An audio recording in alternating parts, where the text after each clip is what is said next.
ಹಿಂದೂ ಮುಸಲ್ಮಾನ್ ಭಾಯ್ ಭಾಯ್ ಅಂತ ಹೇಳಿ ಏನು ಒಂದು ಘೋಷವಾಕ್ಯ ಇತ್ತು, ಆ ಅಡಿಯಲ್ಲಿ ಎಲ್ಲರನ್ನೂ ಕೂಡ ಸೇರಿಸಿ ಈ ದೇಶದ ಸ್ವಾತಂತ್ರ್ಯ ಹೋರಾಟದಲ್ಲಿ ಭಾಗಿಯಾಗಿ ದೇಶಕ್ಕೆ ಸ್ವಾತಂತ್ರ್ಯ ಬಂತು.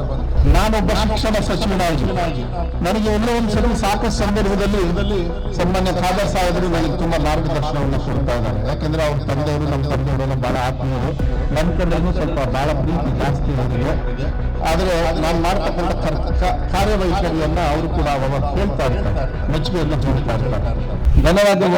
ಗಣರಾಜ್ಯೋತ್ಸವದ ದಿನ ಅದು ಒಂದು ದಿನ ಮಾತ್ರ ಅಲ್ಲ, ಅದು ಇವತ್ತಿಗೆ ಒಂದು ಸೀಮಿತವಾಗುವಂತ ಕಾರ್ಯಕ್ರಮ ಕೂಡ ಅಲ್ಲ.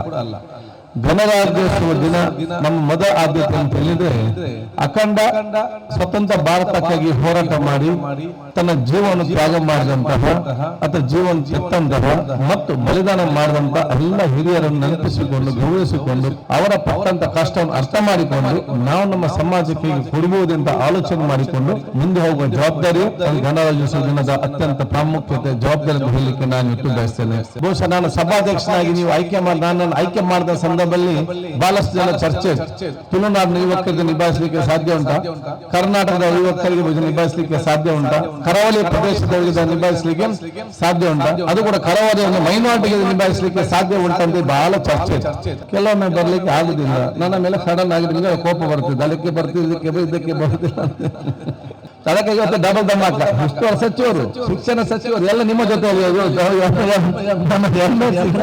ಫುಲ್ ಇವತ್ತು ನಿಮಗೆ.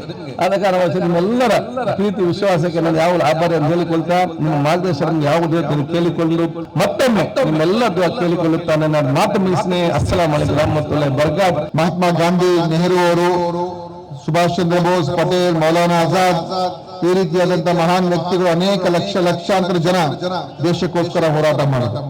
ಮಹಾತ್ಮ ಗಾಂಧಿಯವರ ನೇತೃತ್ವದಲ್ಲಿ ಅಹಿಂಸಾತ್ಮಕವಾದಂತಹ ಹೋರಾಟ ಮಾಡಬೇಕು ಅಂತ ಒಂದು ಮೂಲ ಸಿದ್ಧಾಂತ ಆಗಿತ್ತು.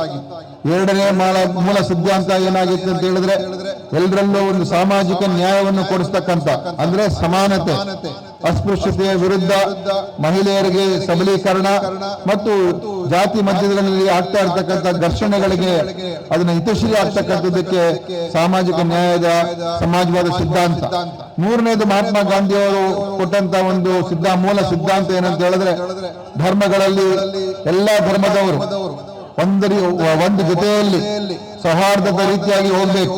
ಹಿಂದೂ ಮುಸಲ್ಮಾನ್ ಭಾಯ್ ಭಾಯ್ ಅಂತ ಹೇಳಿ ಏನು ಒಂದು ಘೋಷವಾಕ್ಯ ಇತ್ತು, ಆ ಅಡಿಯಲ್ಲಿ ಎಲ್ಲರನ್ನೂ ಕೂಡ ಸೇರಿಸಿ ಈ ದೇಶದ ಸ್ವಾತಂತ್ರ್ಯ ಹೋರಾಟದಲ್ಲಿ ಭಾಗಿಯಾಗಿ ದೇಶಕ್ಕೆ ಸ್ವಾತಂತ್ರ್ಯ ಬಂತು.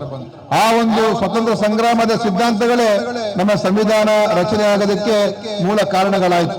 ಬಾಬಾ ಸಾಹೇಬ್ ಅಂಬೇಡ್ಕರ್ ಅವರ ನೇತೃತ್ವದಲ್ಲಿ ರಚನೆ ಆಯಿತು. ಇದೆಲ್ಲವನ್ನು ಕೂಡ ಕ್ರೋಢೀಕರಿಸಿ ಈ ಭವ್ಯ ಭಾರತ ನಿರ್ಮಾಣ ಮಾಡ್ತಕ್ಕಂಥದ್ದಕ್ಕೆ ಈ ಸಂವಿಧಾನ ನಮ್ಗೆ ಸಿಕ್ಕಿದೆ. ಆದ್ರೆ ಇದರ ವಿರುದ್ಧ ನಮ್ಮ ಸಂವಿಧಾನದಲ್ಲಿ ಇರ್ತಕ್ಕಂಥ ಒಂದು ಮೂಲ ಸಿದ್ಧಾಂತ ಅಂತ ಹೇಳಿದ್ರೆ ಜಾತ್ಯತೀತ ವ್ಯವಸ್ಥೆ, ಸಾಮಾಜಿಕ ನ್ಯಾಯದ ವ್ಯವಸ್ಥೆ, ಸಮಾಜವಾದದ ವ್ಯವಸ್ಥೆ, ಪ್ರಜಾಪ್ರಭುತ್ವದ ವ್ಯವಸ್ಥೆ. ಇದರ ವಿರುದ್ಧ ಇವತ್ತು ಅನೇಕ ಶಕ್ತಿಗಳು ಕೂಡ ಕೆಲಸ ಮಾಡ್ತಾ ಇದ್ದಾರೆ. ಆ ಶಕ್ತಿಗಳ ವಿರುದ್ಧ ನಾವು ಎಚ್ಚರಿಕೆಯಿಂದ ಇರಬೇಕು. ಆ ಶಕ್ತಿಗಳ ವಿರುದ್ಧ ನಾವು ಧ್ವನಿಯನ್ನು ಎತ್ತಬೇಕು. ನಾವು ನಮ್ಮ ಸಿದ್ಧಾಂತವನ್ನ, ನಮ್ಮ ಸಂವಿಧಾನವನ್ನ ರಕ್ಷಣೆ ಮಾಡ್ತಕ್ಕಂಥ ಕೆಲಸ ನಾವು ಮಾಡಬೇಕು.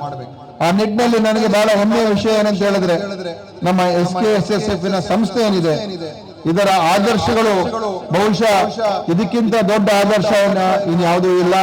ಅಂತ ದೊಡ್ಡ ಆದರ್ಶಗಳು ಇವತ್ತು SKSSF ಸಂಸ್ಥೆಯವರು ಮಾಡ್ಕೊಂಡಿದ್ದಾರೆ ಅಥವಾ ಅವರು ತಗೊಂಡಿದ್ದಾರೆ. ನಾನೊಬ್ಬ ಶಿಕ್ಷಣ ಸಚಿವನಾಗಿ ನನಗೆ ಎಲ್ಲೋ ಒಂದು ಸಲ ಸಾಕಷ್ಟು ಸಂದರ್ಭದಲ್ಲಿ ಸನ್ಮಾನ್ಯ ಖಾದರ್ ಸಾಹೇಬರು ನನಗೆ ತುಂಬಾ ಮಾರ್ಗದರ್ಶನವನ್ನು ಕೊಡ್ತಾ ಇದ್ದಾರೆ. ಯಾಕಂದ್ರೆ ಅವ್ರ ತಂದೆಯವರು ನಮ್ಮ ತಂದೆಯವರೆಲ್ಲ ಬಹಳ ಆತ್ಮೀಯರು, ನನ್ನ ಕಡೆಗೂ ಸ್ವಲ್ಪ ಬಹಳ ಪ್ರೀತಿ ಜಾಸ್ತಿ ಅವರಿಗೆ. ಆದರೆ ನಾನು ಮಾಡ್ತಕ್ಕಂಥ ಕಾರ್ಯವೈಖರಿಯನ್ನ ಅವರು ಕೂಡ ಅವಾಗ ಕೇಳ್ತಾ ಇರ್ತಾರೆ, ಮೆಚ್ಚುಗೆಯನ್ನು ಹೇಳ್ತಾ ಇರ್ತಾರೆ. ಆದ್ರೆ ಇಲ್ಲಿ ಬಂದಿರ್ತಕ್ಕಂಥ ಎಲ್ಲ ವಿಶೇಷವಾಗಿ ಮಂಗಳೂರು, ನಾನು ತಮಗೆ ಒಂದು ಗಮನವನ್ನು ತರಲಿಕ್ಕೆ ಇಷ್ಟಪಡ್ತೇನೆ. ನಾನು ಶಿಕ್ಷಣ ಸಚಿವನಾದ ಮೇಲೆ ಇಡೀ ಭಾರತ ದೇಶದಲ್ಲಿ ಎಲ್ಲೂ ಕೂಡ ಸಂವಿಧಾನ ಪೀಠಿಕೆಯನ್ನು ಬೆಳಗ್ಗೆ ಶಾಲೆಯಲ್ಲಿ ಹೇಳ್ತಾ ಇರಲಿಲ್ಲ.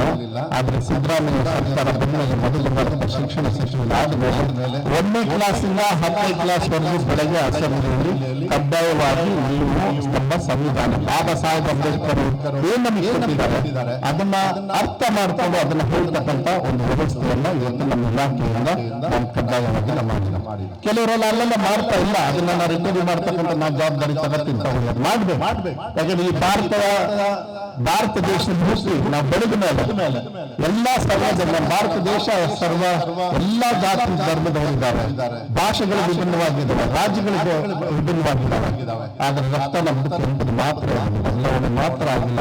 ಯಾರು ಕೊಟ್ಟಿದ್ದಾರೆ ಅಂತ ಹೇಳಿದ್ರೆ ನಮ್ಮ ಇಡೀ ಎಲ್ಲಾ ದೇಶಗಳಲ್ಲೂ ಕೂಡ ನೀವು ತಗೊಂಡಾಗ ಅದ್ಭುತವಾಗಿರ್ತಕ್ಕಂಥ ಒಂದು ಪ್ರಜಾಪ್ರಭುತ್ವದಲ್ಲಿ ನಮ್ಮ ಸಂವಿಧಾನವನ್ನು ಕೊಟ್ಟಿರ್ತಕ್ಕಂಥ ಬಾಬಾ ಸಾಹೇಬ್ ಅವರಿಗೆ ನಾವು ನಿಜವಾಗ್ಲೂ ದೇವಸ್ಥಾನದಲ್ಲಿ ನೋಡ್ತಕ್ಕಂಥದ್ದು ನಮ್ಮ ಕರ್ತವ್ಯ. ಅವ್ರು ಏನು ಹಾಕಿಕೊಟ್ಟಿದ್ದಾರೆ ಇವತ್ತು ಹಾಗೆಯಲ್ಲ. ಇವತ್ತು ಏನಾದ್ರು ನಾವೆಲ್ಲ ಒಂದೇ ಸ್ಟೇಜ್ ಮೇಲೆ ಇಟ್ಕೊಂಡಿದೀವಿ, ನಾವೆಲ್ಲರೂ ಕೂಡ ಈ ರೀತಿಯಲ್ಲಿ ಪ್ರೀತಿ ವಿಶ್ವಾಸದಿಂದ ಮಾತಾಡ್ತಾ ಇದೀವಿ. ಅದು ಕಾರಣಕ್ಕಾಗಿ ಬಾಬಾ ಸಾಹೇಬ್ ಅಂಬೇಡ್ಕರ್ ಅವರು ಮಾತ್ರ ಈ ಸಂದರ್ಭದಲ್ಲಿ ನಾನು ಅದಕ್ಕೆ ನಾವು ಇವತ್ತು ಈ ಸಂದರ್ಭದಲ್ಲಿ ಈ ತರ